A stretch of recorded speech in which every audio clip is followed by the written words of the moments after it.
வணக்கங்க எல்லாத்துக்கும். நம்ம இன்றைக்கி எங்கே போயிட்டுருக்கோன்னு பார்த்தீங்கன்னா, சேலத்துலேருந்து தாரமங்கலங்க. தாரமங்கலத்தில் இருக்க கைலாசநாதர் கோயிலுக்கு தான் போகிறோம். சேலத்துலேருந்து பார்த்தீங்கன்னா ஸ்டீல் பிளான்ட் ரோடு வழியாக 22 கிலோமீட்டர் போகணுங்க தாரமங்கலத்துக்கு. ஸ்டீல் பிளான்ட் ரோட்டில் இருக்க சேலம் ஆபின் டைரியை தாண்டி தாங்க போயிட்டுருக்கோம். நம்ம அப்படியே தாரமங்கலம் வந்துட்டாங்க. ஸ்ரீ கைலாசநாதர் கோயில் நுழைவாயில் பாருங்கள், இதுதான். அப்படியே நுழைவாயில் வழியாக உள்ளே போகலாங்க கோயிலுக்கு. இந்த கைலாசநாதர் கோயில் சன்னதிக்கு வந்துட்டாங்க. கோபுரம் பார்த்தீங்களா, இந்த கோயிலோட ராஜகோபுரங்க இது. பிரம்மாண்டமாக இருக்குங்க பார்க்குறதுக்கு. முன்னாடியே இடம் பார்த்தீங்கன்னாலும் பெரிய இடமா இருக்குது கோயிலுக்கு முன்னாடி. அவ்வளோ பெரிய இடம். வந்தாலும் ஒன்றும் கார் பார்க்கிங்லாம் ஒன்றும் பிரச்சனையே கிடையாது. இந்த ராஜகோபுரத்தோட உயரம் பார்த்தீங்கன்னா 90 அடி இருக்குங்க. இது ஒரு 5 அடுக்கு கோபுரம், 5 அடுக்கு இருக்குது. வீடை மட்டும் பார்த்தீங்கன்னாவே ஒரு 20 அடி வரும். அதுக்கு மேலே 5 அடுக்கு. பார்த்தீங்களா எப்படி பிரம்மாண்டமாக இருக்குது. அப்புறம் இந்த கோபுரத்துக்கு பார்த்தீங்கன்னா ஒரு தனி சிறப்பு இருக்குங்க. அது உள்ளே போனதுக்கப்புறம் உங்களுக்கு நான் அதை பார்த்தீங்கன்னா தான் தெரியும், சொல்கிறேன் உங்களுக்கு. அருள்மிகு கைலாசநாதர் கோயில் பார்த்தீங்கன்னா ஒரு 1000 வருஷம் பழமையான கோயிலுங்க. தமிழ்நாட்டிலே பார்த்தீங்கன்னா ஒரு சில கோயிலுங்க பார்த்தீங்கன்னா சிற்பக்கலைக்கே பெயர் பெற்ற ரொம்ப புகழ்பெற்ற கோயிலுங்கள்லாம் இருக்குது. அந்த ஒரு சில கோயிலுங்களில் இதுவும் ஒரு முக்கியமான கோயிலுங்க. இந்த தாரமங்கலம் கைலாசநாதர் கோயில் பார்த்திங்கன்னா சிற்பக்கலைக்கு ரொம்ப புகழ்பெற்ற கோயிலுங்க. உள்ளே போக போக ஒன்று ஒன்றா பார்க்க உங்களுக்கே தெரியும். ஒவ்வொரு சிறப்பு நான் சொல்கிறேன் உள்ளே போய். இந்த ராஜகோபுரம் நுழைவாயில் வழியாக அப்படியே உள்ளே வராங்க கோயிலுக்கு. பார்த்தீங்களா எப்படி இருக்கு, சிற்ப வேலையெல்லாம் எப்படி இருக்குது பார்த்தீங்களா.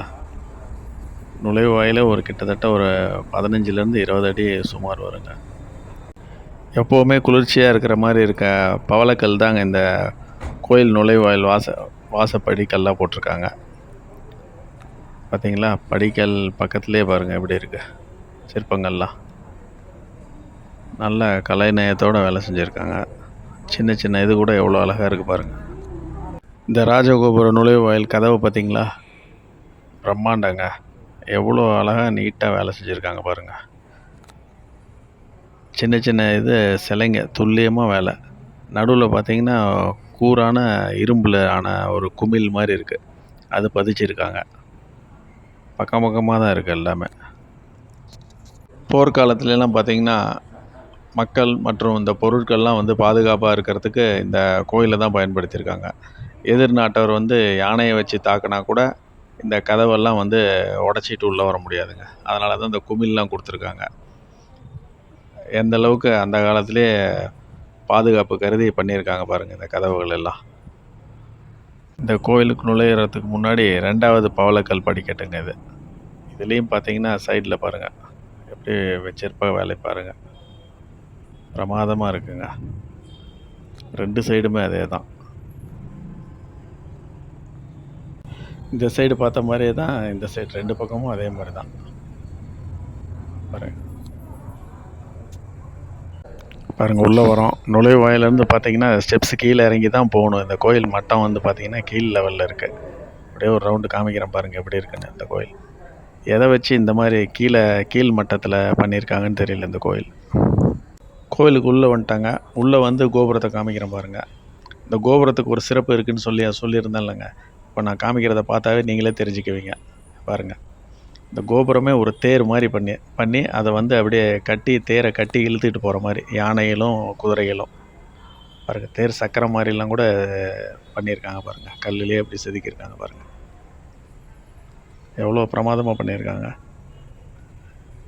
அதனால தான் நம்ம இந்த கோயிலேருந்து இறங்கி வர மாதிரி வருது படி. இப்போ இதெல்லாம் காமிக்கணுன்னா உங்களுக்கு அந்த ஸ்டெப்ஸ் இறங்கி வந்தால் தானே தெரியுங்க. ஒரே மட்டமாக இருந்தால் இதெல்லாம் பார்க்க முடியாத பாருங்கள். ஸ்டெப்ஸ் பாருங்கள், ஒரு 9 ஸ்டெப்ஸ் இருக்குது இறங்கி வர்றதுக்கு. கோயிலுக்குள்ளே உள்ளே வந்தவொடனே பாருங்கள், இந்த இடதுபுறமாக இருக்கிற இந்த சன்னதி தாங்க முதல்ல பார்க்குறோம். ஸ்ரீ சகசரலிங்கம். அப்படியே உள்ளே போகலாங்க. சுற்றியும் பார்த்தீங்களா உள்ளே எவ்வளோ பழமையான கோயில்ன்றதை பார்த்தாவே தெரிஞ்சுக்குவீங்க நீங்களே. யாருமே இல்லைங்க உள்ளே, அதனால் உள்ள வரைக்கும் எடுக்கலாம் போல இருக்குது.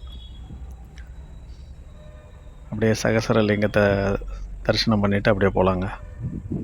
இடதுபுறத்தில் இருக்கிற சன்னிதானம் மாதிரி அதே மாதிரி இந்த பக்கம் வலது பக்கமும் ஒரு சன்னிதானம் இருக்குங்க. இது போய் பார்க்கலாங்க அப்படியே. இது பார்த்திங்கன்னா ஸ்ரீ அவினாசி அப்பர். அப்படியே உள்ளே போய் சாமி தரிசனம் பண்ணிவிட்டு அப்படியே போகலாங்க. அப்படியே பாருங்கள். இந்த கோவிலில் இருக்க பிரம்மாண்டமான கொடிமரங்க இதுதான்.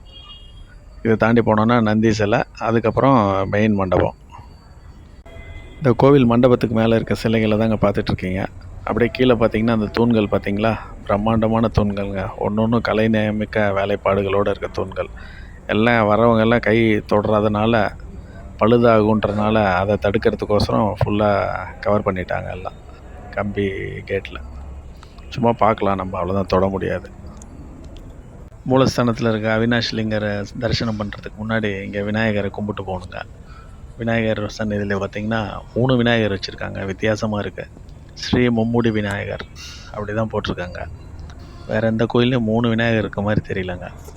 முன்னையே சொன்ன மாதிரி இந்த கோயில் வந்து சிற்பக்கலைக்கு ரொம்ப புகழ் பெற்றதுங்க.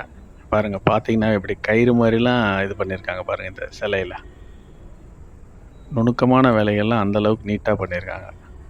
அதுவும் இந்த சிங்கம் வாயில் உருள்ற மாதிரி கல், அதுக்கப்புறம் கல்லுலேயே சங்கிலி, இது எல்லாமே இந்த கோயிலில் இருக்குங்க. பாருங்கள், இந்த மேலே இருக்க தூணுக்கு மேலே இருக்க இது பாருங்கள் எப்படி இருக்குன்னு.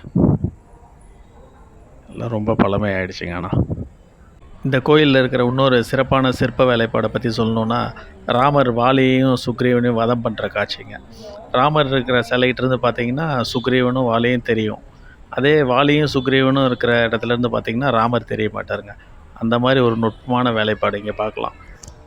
நம்ம வந்து இந்த நந்தி சிலையை கும்பிட்டுட்டுங்க அப்படியே உள்ள மூலவரான ஸ்ரீ கைலாசநாதரை போய் தரிசனம் பண்ண போகலாங்க. வெளியிலேருந்து பார்த்தாவே நல்ல சாமி தெரியுதுங்க. இந்த மூலஸ்தான நுழைவாயில் கதவு பார்த்திங்களா, கதவை பார்க்கும்போதே தெரியுதுங்க வேலைப்பாடுகள் எவ்வளோ எந்த அளவுக்கு இருக்குன்றது. இது பார்த்திங்கன்னா வேங்கை மரத்தில் செஞ்ச கதவுன்னு சொல்கிறாங்க. பாருங்கள் எப்படி இருக்குது. சின்ன சின்ன சிற்பங்கள் தான், ஆனால் அவ்வளோ அழகாக பண்ணியிருக்காங்க எல்லாமே. இந்த மூலஸ்தானத்துக்குள்ளே நுழைஞ்ச உடனே பார்க்கும்போது எப்படி பிரமிப்பாகவும் வியப்பாகவும் இருக்குது பார்த்தீங்களா. இந்த பிரம்மாண்ட தூண்களை பார்க்கும்போது வரிசையாக எப்படி இருக்குது பாருங்கள். தூண்கள் பார்க்குறதுக்கே ரொம்ப பிரமிப்பாக இருக்குங்க. அப்படியே சாமியும் பார்த்துங்க, பூஜை நடந்துகிட்ருக்குங்க. கைலாசநாதரை கும்பிட்டு அப்படியே வந்தோன்னா இங்கேயே பக்கத்துலேயே பார்த்திங்கன்னா அம்பாள் சன்னதியும் இருக்குங்க. அம்பாளையும் தரிசனம் பண்ணிவிட்டு அப்படியே போகலாங்க. இந்த கோயில் உள்பிரகாரத்தில் பார்த்திங்கனாவே இந்த பிரம்மாண்டமான தூண்கள், சிலைகள், சிற்பங்கள் இதுதாங்க. பாருங்கள், தூணுக்கு மேலே காமிக்கிறேன் பாருங்கள் எப்படி இருக்குன்னு. இது தெரியுதுங்களா, சங்கிலி பாருங்கள். இதுதான் கல்லுலேயே செதுக்கின சங்கிலிங்க. ஒவ்வொரு தூண்லேயுமே இந்த மாதிரி சங்கிலி தொங்குதுங்க. இது வந்து செய்கிறது வந்து அவ்வளோ ஈஸியான வேலை இல்லைங்க. எவ்வளோ கஷ்டப்பட்டு செஞ்சுருக்கணும் அந்த காலத்தில். பார்க்குறதுக்கு ரொம்ப ஆச்சரியமாக இருக்குங்க. இந்த அழகான கலைநயமிக்க சிற்ப வேலைப்பாடுகள் அப்படியே பார்த்துட்டு வாங்க. நான் இந்த கோயிலோட வரலாறை சொல்கிறேன், அப்படியே கேளுங்க. இந்த கோயில் பார்த்திங்கன்னா ஒரே நேரத்தில் அட்ட ஸ்ட்ரெச்சில் கட்டி முடிக்கப்பட்ட கோயிலெலாம் கிடையாதுங்க. ஒரே டைமில் கட்டி முடிக்கப்பட்ட கோயில் கிடையாதுங்க. இது வந்து 10ஆம் நூற்றாண்டுலேயே இந்த கோயிலோட சில பகுதிகள் இருந்திருக்குதுங்க. அதுக்கப்புறம் பார்த்திங்கன்னா 17ஆம் நூற்றாண்டில் தான் வந்து கெட்டி முதலி அரச பரம்பரையினர் வந்து இந்த கோயிலை வந்து எடுத்து விரிவுபடுத்தி கட்டியிருக்காங்க. அவங்களோட பீரியடில் தான். அடுத்தது பார்த்திங்கன்னா அடுத்த கட்டத்துக்கு கொண்டு வந்தது வந்து ஒரு சோழ மன்னனுங்க. பிற்காலத்தில் பார்த்திங்கன்னா மும்முடி சோழன்ற சோழ மன்னனும் சீயாழி மன்னன்ற ஒரு மன்னரும் இந்த கோயிலை பார்த்திங்கன்னா புதுப்பித்து கட்டியிருக்காங்க. கட்டினது மட்டும் இல்லாமல் இந்த கோவிலில் வந்து பல விழாக்கள்லாம் எடுத்து கொண்டாடியிருக்காங்க. இதுக்கெல்லாம் வந்து கல்வெட்டுக்கள் ஆதாரம் இருக்குங்க. இறுதியாக பார்த்திங்கன்னா வணங்காமுடி மன்னர்ன்ற மன்னர் காலத்தில் தாங்க இந்த கோயில் வந்து முழுமையாக கட்டி முடிச்சிருக்காங்க.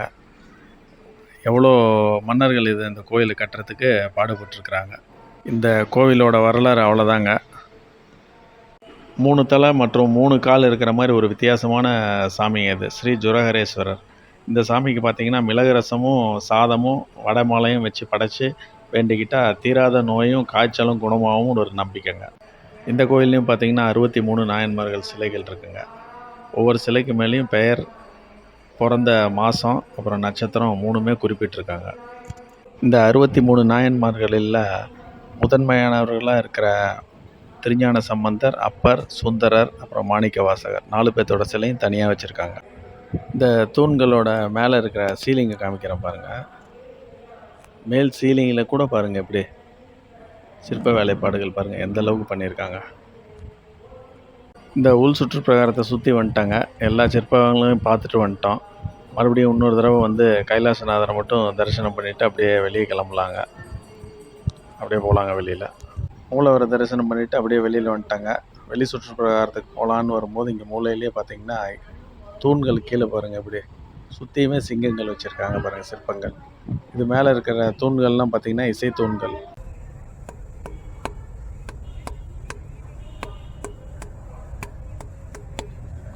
இந்த இசை தூணில் மிருதங்க சத்தம் கேட்டுச்சிங்களா? இந்த கோயிலோட வெளி சுற்றுப்பிரகாரத்தில் அப்படியே சுற்றி வந்துடலாங்க. கோயில் பார்த்தா நல்லா பெரிய கோயிலாக தாங்க இருக்குது. அப்புறம் இந்த கோயிலோட இன்னொரு மிகப்பெரிய சிறப்பான விஷயம் ஒன்று இருக்குங்க. வருஷம் வருஷம் நடக்கிறது இது. வருஷம் வருஷம் மாசி 9, 10, 11 ஆக அந்த 3 தேதியில் பார்த்திங்கன்னா சூரிய ஒளி வந்து நேரடியாக அந்த லிங்கத்து மேலே 3ஆம் பிறை வடிவில் விழுவுங்களாம், ஒளிருமா. அதை பார்க்குறதுக்கு அவ்வளோ பேர் வருவாங்களாம் இங்கே. இந்த ராஜகோபுரம் வழியாக ஊடுருவி சூரிய ஒளி ஊடுருவி முன்னாடி மூலஸ்தானத்துக்கு முன்னாடி இருக்க நந்தி சிலை இருக்குல்லங்க, நந்தி சிலையில் இருக்க 2 கொம்பு வழியாக வந்து கரெக்டாக அந்த லிங்கத்தில் விழுவுங்களாம் 3ஆம் பிறை வடிவில்.